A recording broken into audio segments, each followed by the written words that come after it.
Can you be wealthy and still follow Jesus? Before we get into that, I want to talk to you about the three pathways of how the church has approached finances in the past years. The first one are people that shy away from finances because they believe that all they need is to grow spiritually. They don't really have to indulge themselves when it has to do with the issue of finances because God would automatically take care of them. And these people grew up to become spiritual vibrant and realized that their spiritual vibrancy didn't make up for their financial ignorance. Number two, there are people that have been enslaved by finances because of their excess exaggeration about the subject, and they have veered off faith, gone into practices, veered off principles of the kingdom because of their addiction and their unhealthy exaggeration regarding finances from the congregation to the pulpit. And there are also people that have been able to strike a healthy balance between the issue of finances and spirituality, and these people are doing amazing well. So I'm going to give you three perspectives about the subject. The first one I want to talk to you about regarding the subject is that wealth itself is not evil. The excessive, addictive love of money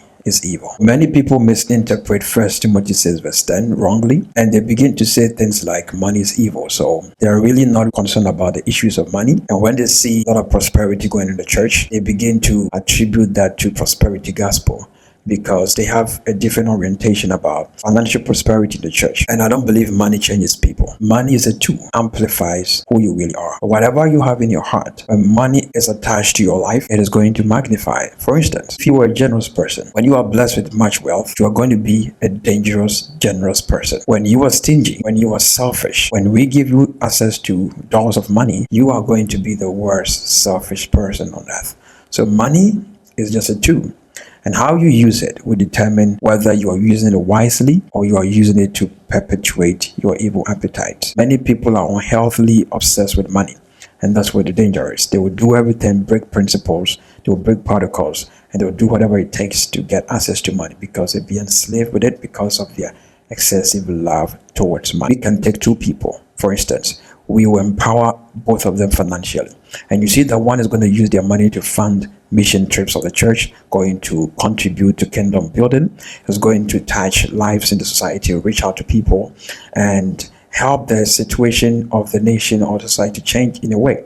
Another person will use their money to buy drugs, to go into child trafficking, and to sponsor all kinds of unhealthy behavior. That is because they had access to the tool and their character was magnified through the tool. The Bible says sin will not dominate you because of the law of life in Christ. It's incumbent on you to make sure that when God brings you to wealth, you are not going to be obsessed with it. You wouldn't allow it to dominate you. You wouldn't allow it to rule over you. Money is indeed a very powerful tool. It's one of the things that God is able to compare himself with.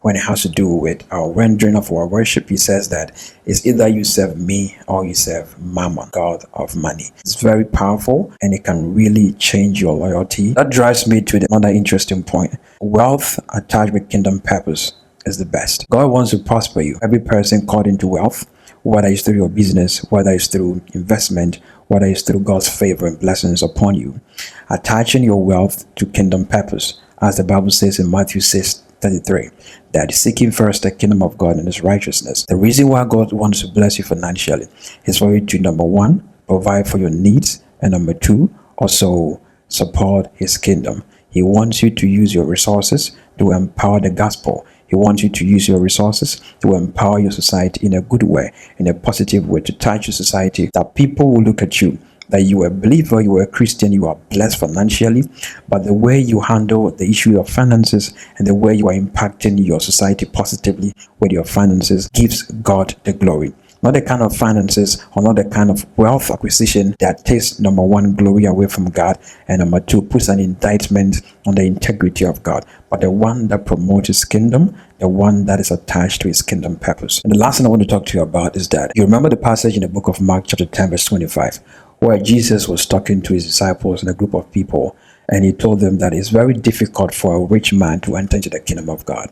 So many people has misinterpreted this Bible verse into thinking that God is not interested in you become wealthy. If you have what to wear, if you have what to eat, if you have basic needs met, then that should be enough. When Jesus was talking about the fact that it's hard for a rich man to go into the kingdom, he was talking about what you trust in. It is not just hard for a rich man to go to heaven. It's also hard for anybody that is not putting their trust in God to make it to heaven.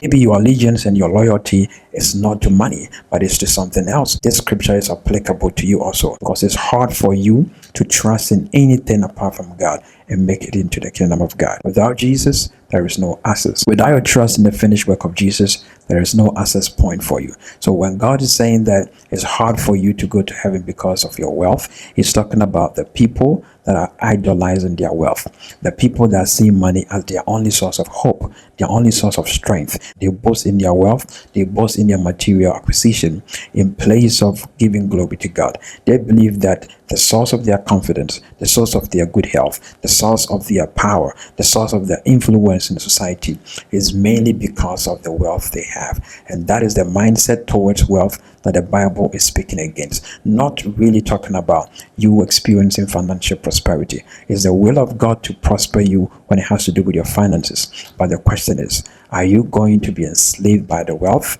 Are you going to allow the wealth to magnify the negative weaknesses and character in your heart? Or you are going to use your wealth to serve kingdom purposes? Wealth can create a false sense of security and hope and confidence. Question is, are you going to use your wealth to serve God, to serve others, or you're going to use your wealth to foster and facilitate your selfish desires? That is a question I will leave you to answer.